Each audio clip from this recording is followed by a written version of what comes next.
Hey everyone, Nathan Long here, president of Saybrook University. Welcome back to another episode of Saybrook Insights. Over the past year and a half, we've all been touched, good and bad, by the flurry of political posturing resulting in everything from wokeism to critical race theory to trans rights. Despite all of this hyper posturing and focus, one thing is for certain: there are real people, scores of young kids to older adults from marginalized populations caught in the crossfire of these debates. And these very real people deserve not only to be heard, but to be listened to and supported, including access to great, even good, we'll take it, mental health.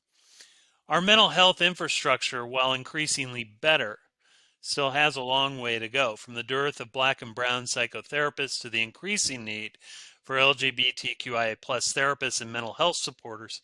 Much work is needed to support the health and well-being of all of our communities, and that's the essence of the humanistic way of being in the world. So enter in today Dr. Alfonso Ferguson, fabulous faculty member in the Department of Counseling. Though he's still early-ish in his career as both a counseling professional and academic, Alfonso seems to have circled the globe and back with his varied efforts and accomplishments. I'm particularly interested in learning more about his work in diversity and intersectionality, specifically as it applies to counseling, but also how institutions and organizations are managing, especially in this day and age relative to mental health and beyond. We're also going to dig into the work he does with marginalized populations, specifically BIPOC and LGBTQIA plus individuals. What's the current state and where does he see this heading into the future? We're going to cover a lot of territory in this interview, so this is one not to be missed. All right, let's get to it with Dr. Alfonso Ferguson. Dr. Alfonso Ferguson, here in the flesh. I've been waiting for this interview for a long time. We finally were able to get you booked. You're a man about town. You're in demand, so this is terrific. So great to have you, and thank you for joining us today on Saybrook Insights. Before we get started, for all my guests, I ask each of our guests to talk a little bit about yourself, your personal history relating to your academic and professional life and your journey to Saybrook University. So the floor is yours, as they say. I can do that. I can talk about myself. Yay! And so, a little bit about me, and I don't know how widely known this is here at Saybrook, but I have an Afro Caribbean background. So, I was actually born in the island of Jamaica. I migrated to the US when I was about 9 years old, along with my parents and my siblings. And so, being here, being in the US, it's almost like this land of opportunity, right? And so a lot of my siblings are much older, so they came in or came across with me when they had already graduated high school, so their access to resources, scholarships, and things like that were much more limited. So, for me, I'm first year or first generation grad student or graduate, college graduate, and then I kind of went all the way. I kind of went all the way in a big way. It's I feel sorry for like my nieces and nephews because I really set the bar kind of high, but I have great expectations for them and I know they're capable of doing it. But I say all that to say, as a immigrant, first gen grad, this idea of like graduate school or getting your PhD or even counseling was really far fetched. My family, my parents would have been very happy if I graduated high school and got a job and did my thing, right? And so it's really this innate ability that I wanted to like not only forward myself but also forward my family and for generations to come for them to see like this example of what's possible because it wasn't always there for me or for us. That kind of brings me to like the counseling piece, right? So coming from my Afro Caribbean background, we never talked about mental health or mental wellness. It really was always shaped in the form of survival. What do we need to do to pay the bills, to get by, to make sure the lights keep stay on and make sure that we're all eating? And so this idea of going into counseling, I was actually introduced to counseling. My last semester in elective class that I took in my undergrad year. I took like an intro to counseling course, and I was like, "Oh, this sounds like fun. I guess it's like what I see on TV. Let me look into it." And there were so many things that opened my eyes that very last semester that has like informed how I show up in spaces now and how I work with the people that I work with. Because within the Afro Caribbean community, it's so there's such a taboo around mental health and wellness, right? To some extent, in my research, it's kind of been described as like throughout history as like a westernized thing. What do you have to worry about if you have food on the table and your bills are paid and everyone is healthy? What's wrong? And so being able to like be that pillar of conversation for my family around mental health and emotional wellness has been big, but being able to instrument that in my research and in my community has been even bigger. Now, I know I'm going on a bit of a tangent, but yeah, that's a little bit about me. Yeah, well, and how did you find yourself coming to Saybrook after this amazing journey that you had? And I want to get into, I have a question about that intro class you took, but I want to hear how you got to Saybrook or how you found us. Oh, definitely. So, Saybrook, I was working at another institution, a traditional, I say brick and mortar institution where I would go and I would teach classes and go home. And I was on campus 2 or 3 times a week, and I wasn't super happy. And I wasn't super happy there. They were great. I was overworked. I was burnt out. I was fresh out of my PhD program, so I was eager. It was the middle of the pandemic, and so the my thought of like what was possible, I wasn't thinking about that. I was thinking about what do I need to do to survive. I love teaching. I want to teach. I just got this degree, and I want to use it. And I also wasn't ready to move. I live in the New Jersey area, and my husband and I are very rooted and settled here.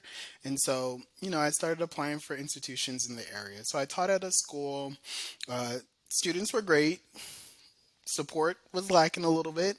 And so as I was talking to friends and colleagues in the field, they were sharing about different institutions that were kind of hiring. And so I had a friend of a friend who worked here, and my friend said that her friend, Dr. Burks, loves it here. Like she can't stop talking about it. She really enjoys it, and she was listing all these positive experiences she's had here. And I think she had only been here for 6 months.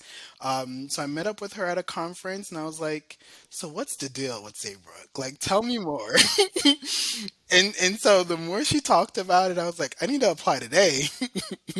And I literally did that. She was able to introduce me to Jennifer, which was a godsend, and I applied that night. I was that excited about what I had heard and what the possibilities and the opportunities were there. But what really attracted me to Saybrook was there was this atmosphere and its energy from those two individuals that I met with that I could be myself here. And that was a huge part of like the next like professional home I was looking for. How can I show up authentically, fully, completely as me and not feel bad about it or not feel ashamed about it and feel welcomed and empowered about it? Because I feel like I have something to bring to the table and it may not be the same as everyone else, but it sounds like it's valued here. And so that's how I got here, and I'm glad I'm here. Wow, I love that was fast. I mean, it's like quick talk with Dr. Burks, then Jennifer application hire. It was so fast, and just to put it into context, I think I met Jennifer October 11th, and then I put my application in October 12th, and I was starting interviews early December. I mean, early November. So it really happened fast, like within 2 or 3 weeks. We don't mess around when we know we've got someone good. I know that's right. No, that is fantastic. And I was you and I were talking just for a minute before we got started. Yeah, I mean no disrespect in this framing of it, but you're kind of a young graduate, right? I mean, you're just fresh out of grad school for the most part. And we'll get into some of your work here, but for those who listened to the introduction earlier, Dr. Ferguson has a laundry list of amazing accomplishments in his short time. I wish I had had that coming out of grad school as well. Talk a little bit about your grad school experience, like how you managed to do all that. I mean, you're a first gen college graduate. family expectations, not to say they were low, but just that happy. I mean, kind of like in my family, happy that I would just graduate from high school, let alone, Sure. yeah. So maybe talk a little bit about that experience. I think what's really significant and important in sharing about the family expectations, and I'm glad you brought that back up because a lot of it was self motivation. A lot of it was self motivation, and that also really showed up in my graduate school experience as a doc student. So, going into grad school or in my doc program, I had never done research a day in my life. I was fortunate to earn a fellowship, and I was a research assistant for Dr. Amanda Baden, who has done extensive amount of research around the adoption and the triad adoption experience, specifically as it pertains to adoption microaggressions. And so she kind of taught me the ropes as it pertains to research and made me fall in love with research. I'm on a research committee now for social justice counseling organization, and the focus for our platform this year is like, how can we make research sexy? How can we make research inclusive? And I get really excited about it. But in my doc program, apparently I have this reputation because beginning to end, I completed the program in about 4 years. And when we got to the dissertation phase, um, I I was on it. I was on it. And I have this reputation. My chair and I were still great friends, and I have this reputation apparently, and he calls it the Alfonso effect. And so, a lot of students who have come after me are like, okay, I know Dr. Ferguson did it in this amount of time, and that's what I'm trying to do, and how can I do that, and what are the steps? And it was kind of a perfect storm. It worked for me because my husband and I, he worked, and I quit my job when I started the program, and I started my private practice simultaneously. So I started my PhD program and my private practice, and so I would see clients on Fridays, but I gave myself Monday through Thursday to do school related things. And so once we got to the dissertation phase and keeping that same format, I was writing every day.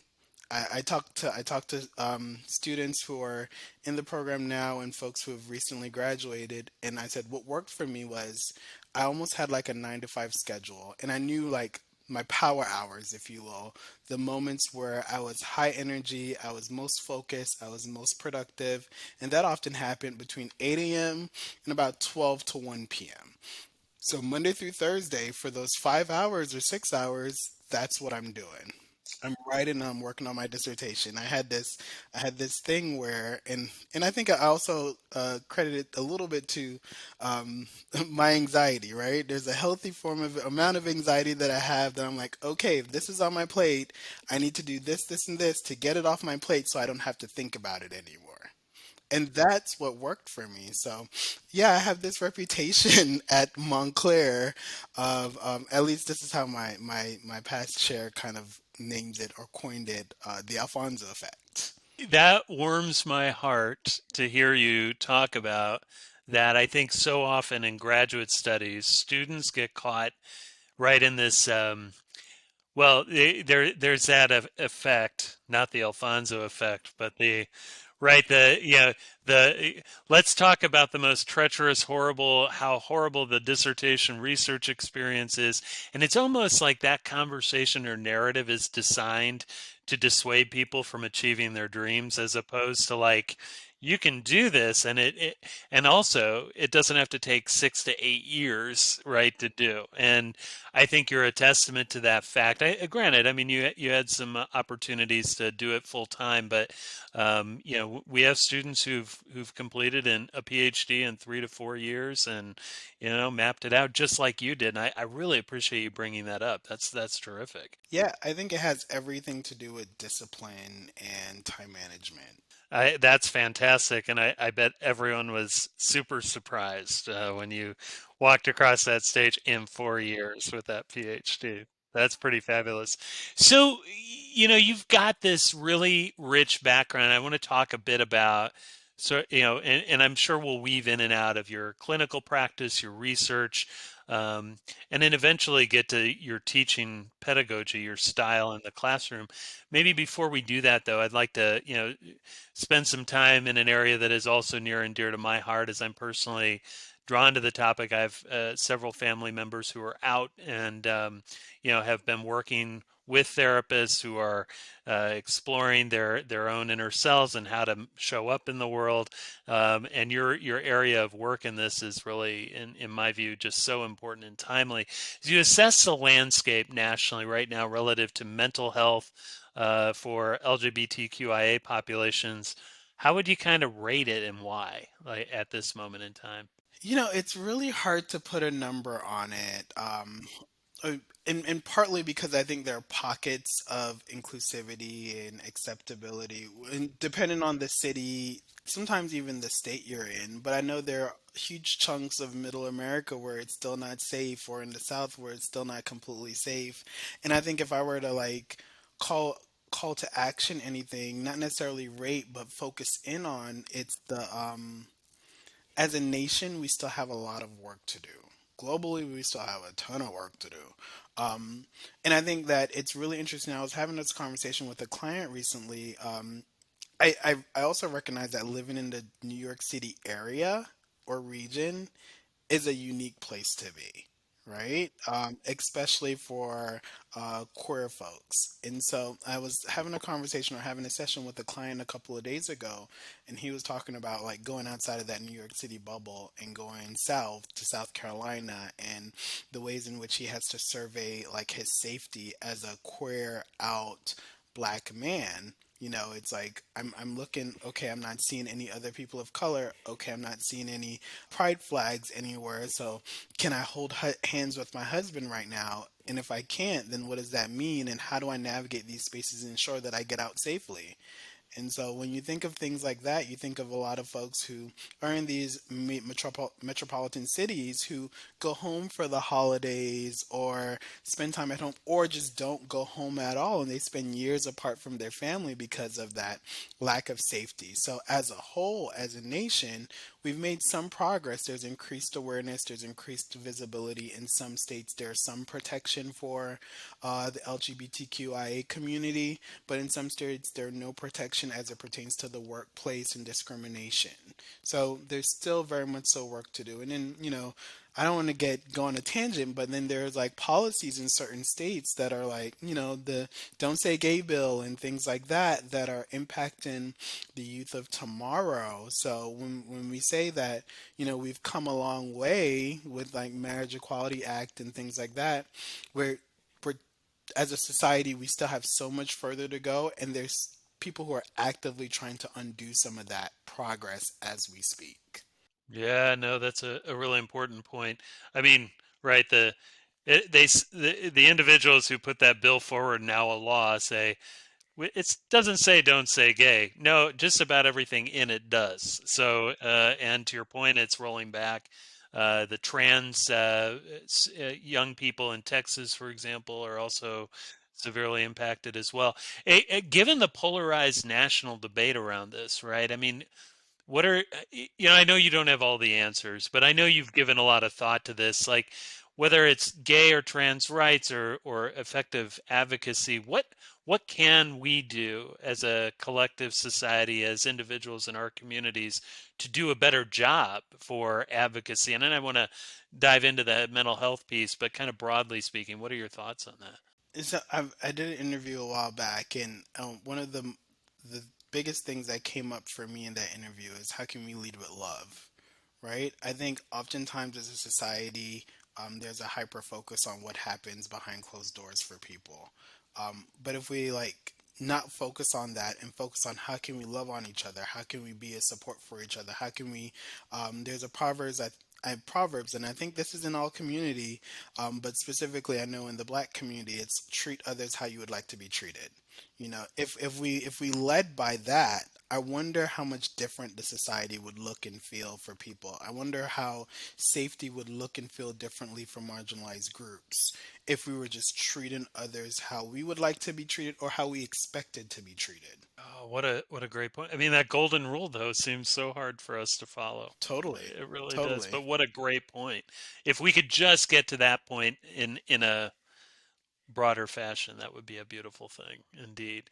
In terms of mental health for LGBTQIA plus populations in general across the country, where do you see the gaps and also the positives, right? Because I know we've made some progress in certain key areas.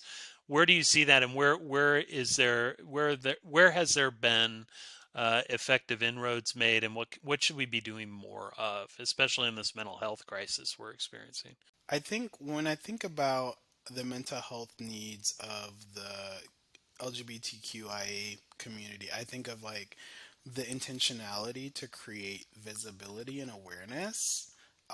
So I've seen it on multiple platforms where there's overt conversations around the impacts of like childhood trauma and or like difficult coming out like experiences with family members and community members. And I believe that that's great and it's creating an awareness for us as a society and giving us like the tools or even like the insight that depending on how I react or how I engage with my queer family members and friends, this may have a lasting impact on them. And do I want to be responsible for that lasting impact? To some extent, you can't take all the responsibility, I'm sure, but to some extent, how do I want to play a role in that person's trauma? So there's like an accountability aspect there, and or responsibility for us as a society to engage with again marginalized communities in a way that's forwarding and progressive and supportive. Going back to that golden rule, right? How do I want to treat others the way I want to be treated?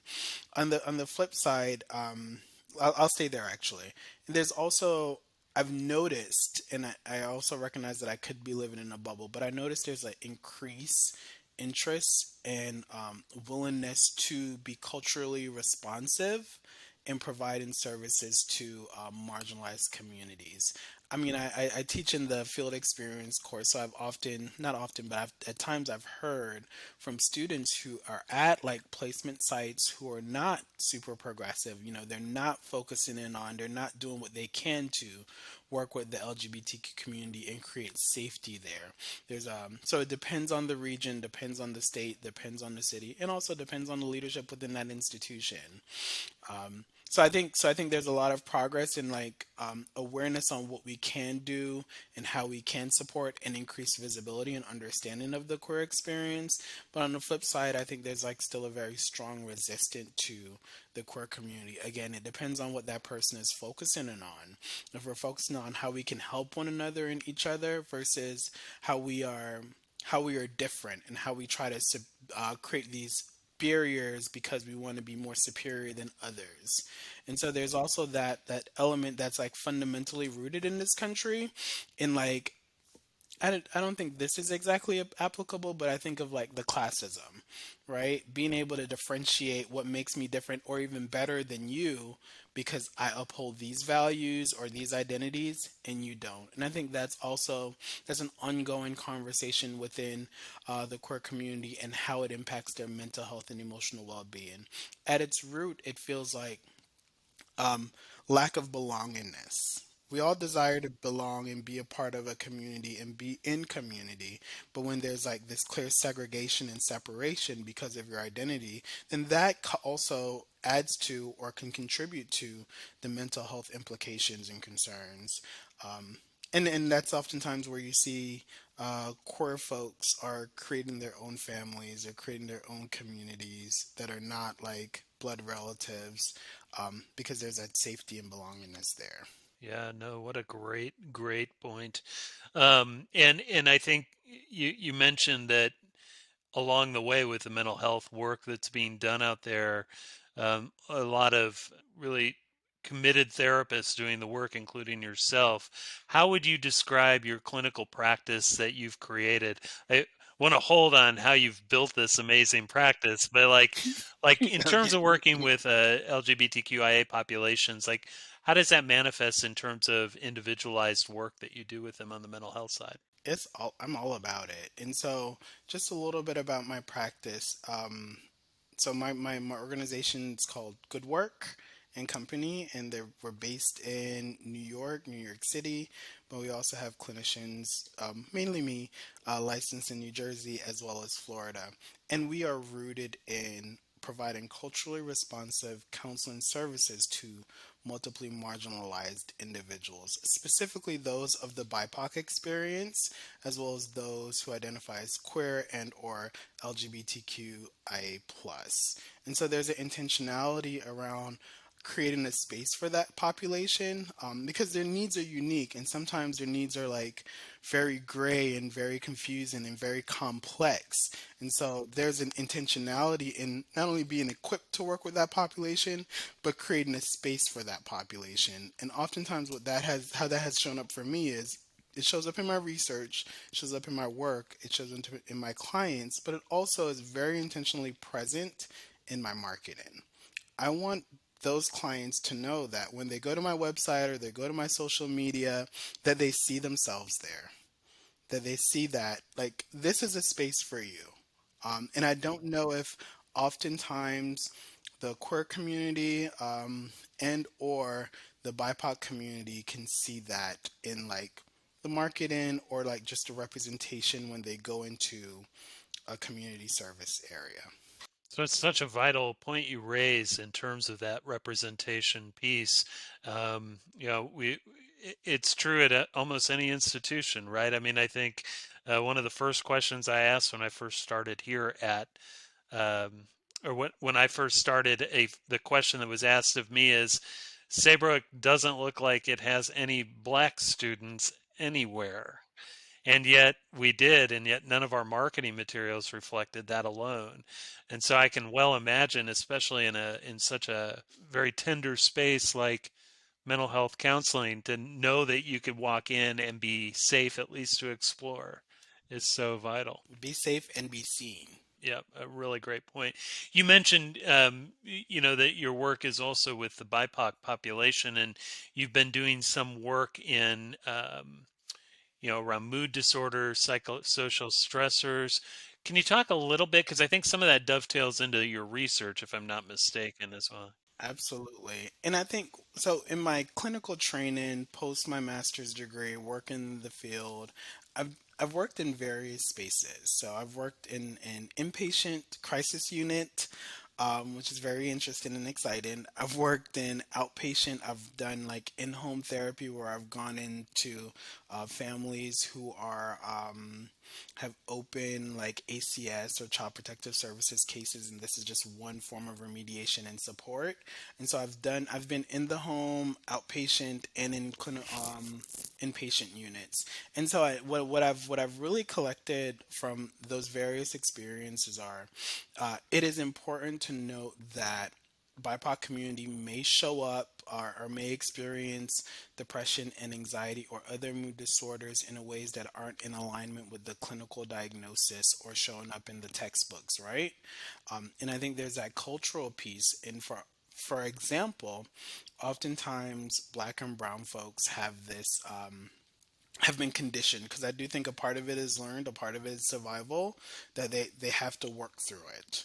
So you may have a client who is experiencing symptoms, but know that, my family is dependent on me, so I can't like give in to that. I got to power through and do this while not addressing like the challenges they may have. You may have a client who's resistant to coming into counseling and there's very overt symptoms they're experiencing, but they don't understand why they're there because they don't believe that this is going to help them at all. Like they don't believe talk therapy is going to do anything, but they're either being mandated or being forced or like strongly encouraged to do it. So I think these are just a couple examples as to how like the cultural piece may show up in the room, in ways that it doesn't typically show up for non-BIPOC individuals, or it may not show up for non-BIPOC individuals. So there requires a level of cultural responsiveness and humility to take a step back and decenter yourself and say, hey, there's something happening here and it has nothing to do with me.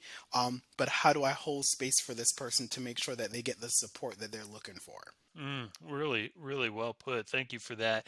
And as you've built your practice out, I think I love what you said about, everything you just said and the representation piece. You've clearly put a lot of time into kind of manifesting something that's really impressive. And I am also amazed. I wish I could say that I've started my own business.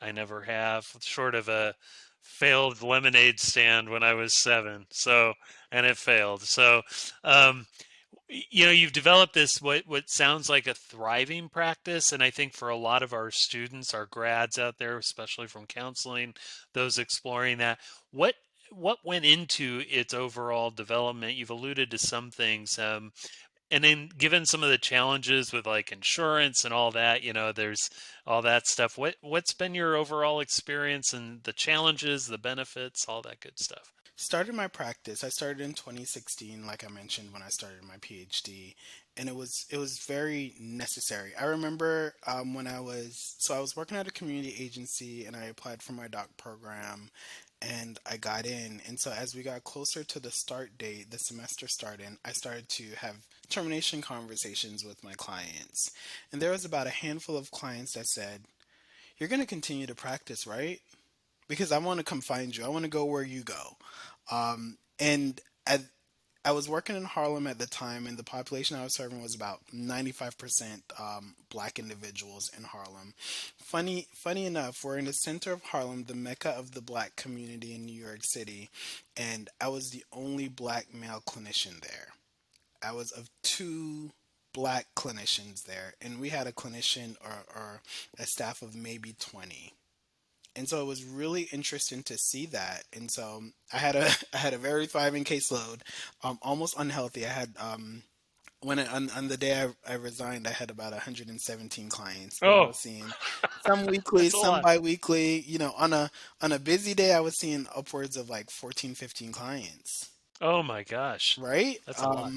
And so to to serve the population though, it was amazing. So once some of my clients started to say, "Well, you're gonna continue to do this, right? Because I've never had anyone like you, and we need you." And so that's when I started my private practice because I saw that there was still a need. And a part of me starting was to get on or continue some of the insurance panels that I was on in that community agency because the people I wanted to work with, the people I know needed me the most, were folks who probably couldn't afford to do out of pocket $200 or $150 a session, right? It was the insurance folks. So till this day, I still take a few insurances. I don't take all of them. I don't have the whole spiel, but I do take a couple insurances and a lot of out of pocket. And so one of the things that have been really important for me in my counseling practice is being able to show up as myself and authentic in the work that I'm doing. So I can model for my clients that this is a safe space and you too can do this, but also being able to be culturally responsive. And what I mean by that and how that shows up in my practices, not using so much of the counseling jargon, right? At its core, it's a human to human connection. And some people just need to know that they have this space where they get to show up authentically as they are. There won't be any judgment. Someone's going to listen to them, support them, and empower them. And I feel privileged that I get to be that person for a lot of people. And so at its very core, it's how can I be and hold a space for my people? That is just awesome. Awesome. Wow. I wish we had like 3 hours to talk through all the details. Oh man, this is terrific. So I have to switch topics for a minute, but it's all interrelated because this has all been social justice focused in a way in terms of the work you're engaged in, the amazing therapy and practice that you're working with clients on. I was thrilled. I think for a lot of our audience, Saybrook's mission is humanistically focused. We've talked a lot. Most folks know what that is who listen, and it is also grounded in a social justice orientation as well, and that has been the undergirding factor for Saybrook for a long time. And what just really got me so excited to continue these conversations in an even more robust way with yourself was this social justice mindset that you put right into your classes. It's woven throughout, and we've had all sorts of conversations at Saybrook about weaving into the curriculum more of a multicultural social justice focus. And here you are doing it, it sounds like really well. Maybe talk a bit about how that shows up in the classroom for you, for your students, how that may translate into practice down the road. Just curious. And thank you for doing that, by the way. No, totally, totally. I think it's important and also necessary. So it shows up for me in a couple of ways. And the one way that I could think of right now is, for example, the utilization of case studies or vignettes, right? Making sure that there's a multicultural lens, not being intentional on incorporating like not only racial identities within that, but there's also like the ethnic identities, right? The regional identities and how those impact how someone may experience trauma and or psychosocial stressors. Though the Saybrook is student population is really diverse, students from all over. So there are a lot of students who may not have that experience with racial or cultural minorities. So I feel like it's partly my responsibility to create an experience or access to understanding the lived experiences of my marginalized community members. And so by intentionally talking about it, talking about my work with my clients, giving them the landscape as to like what my practice looks like and bringing in real life examples so that we can talk through this is what can show up in the space, the counseling space. This is how I've worked on it or worked through it. How would you work through it? Let's talk through that together and figure out how we can learn from each other, because not all of us will have the opportunity to be able to engage with a client like that. And for those of we may not know, we don't always know who is going to come into our office next. And I want to make sure that you are prepared to work with anyone. And so there's an intentionality in like whether it's the vignettes and case studies or real life examples or sharing my own stories, but it's also even goes down to like the textbook you're choosing. How are we critically thinking about what is on the paper? How are we saying, hey, this author said something really prolific, but this one thing they said about all black people do this, I don't know if I agree with that. And let's talk about that, right? Because we're not monolithic. So, and being able to have that conversation, because the last thing I would want to do or want to have on my watch, I feel like I'm a gatekeeper, absolutely. But on my watch is that one of my former students is going out there and doing harm because they weren't properly prepared to work with certain population. Amen to that. It's both theoretical and practical. Boom, right there. That is fantastic. And I think, do you see that manifesting itself in the students as they go out? I think you're still early enough in your Saybrook tenure, but where have you seen that kind of show up for students? Are they kind of taking that with them? Yeah, and so I think what I love about the courses I teach right now, I get to engage with students in the very beginning of the program in the master's program and at the very end. So I teach the intro courses, but I also teach field experience.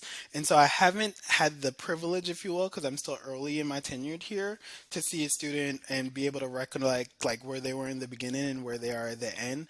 But it's also I've been able to see that for my practicum and internship students because as you know, the practicum and internship experience is about a year long.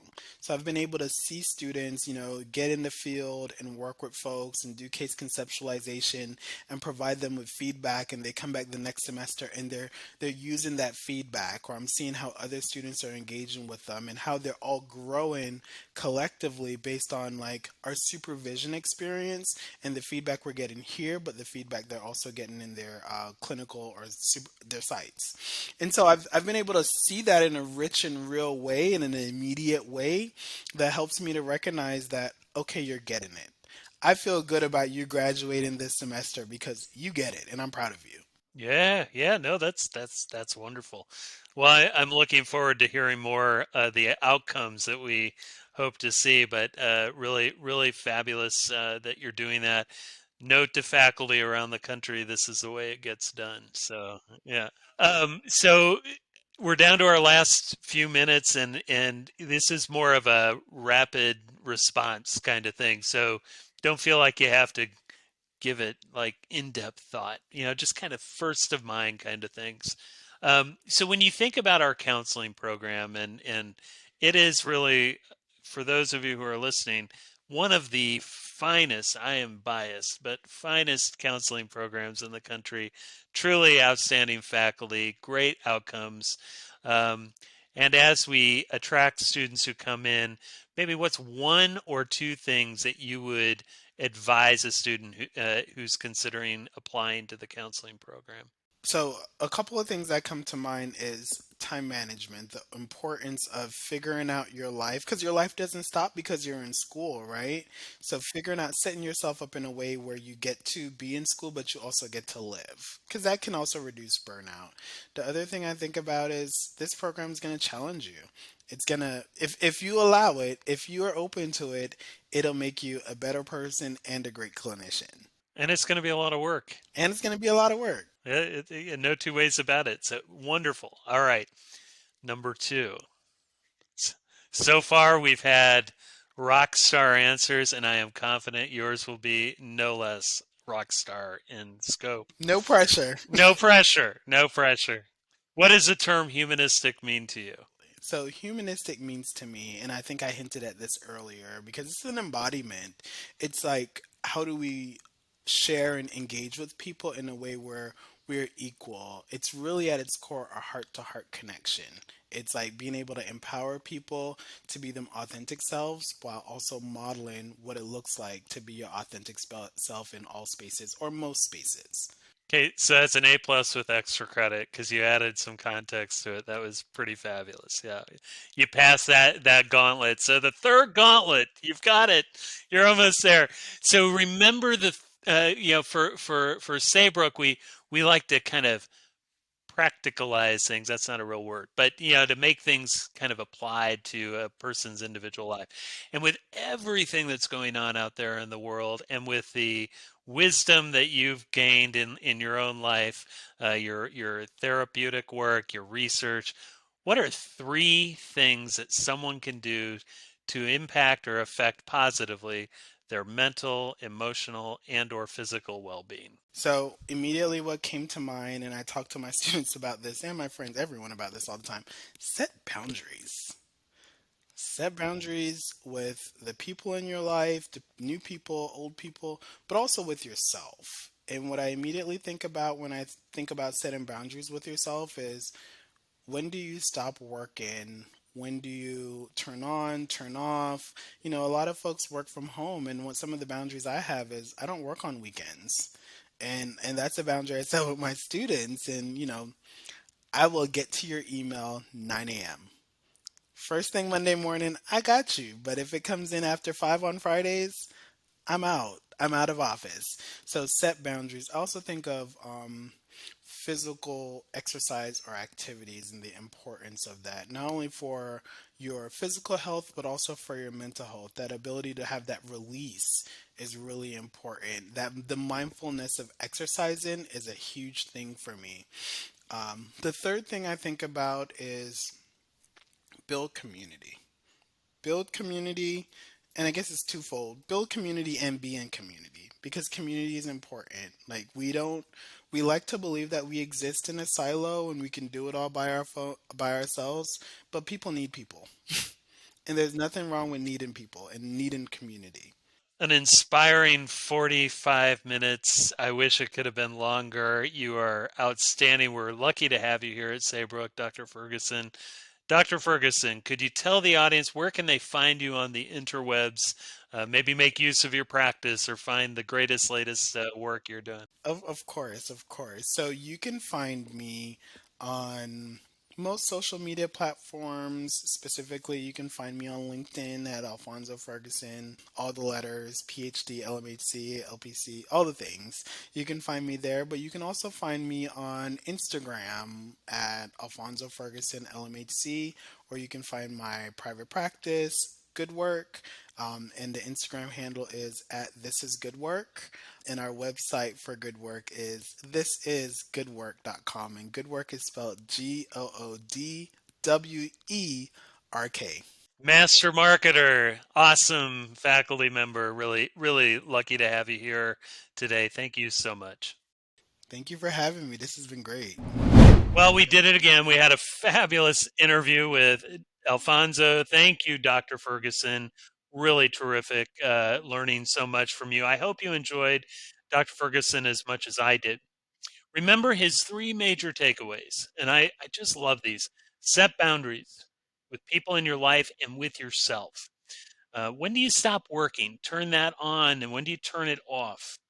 The second one was physical exercise and activities. That mental and physical health really emanates from getting out there, getting active to the extent that you're able and can do that. And then lastly, build community and be in community. If you want to see the video version of this podcast, please visit our Saybrook YouTube page. And if you'd like to support the podcast, go to Apple iTunes and leave that 5-star rating and review and subscribe so you can get episodes as they come out. If you're on Spotify, it's pretty much the same drill, only you're going to follow us, and please do. You can, of course, subscribe to us on most major podcast platforms, including Overcast, Google Podcasts, Stitcher, Pandora, and many others. Remember to check our show notes for information on today's guests and for more about our counseling programs, our master's and our PhD, or on the university, go to www.saybrook.edu. Click on areas of study at the top of the page and locate the programs to learn more. Or simply Google Saybrook University Counseling Programs. All right, that's it for now, everyone. Thank you so much for being a loyal guest and listener of Saybrook Insights. We'll be back for more just next week. Take care.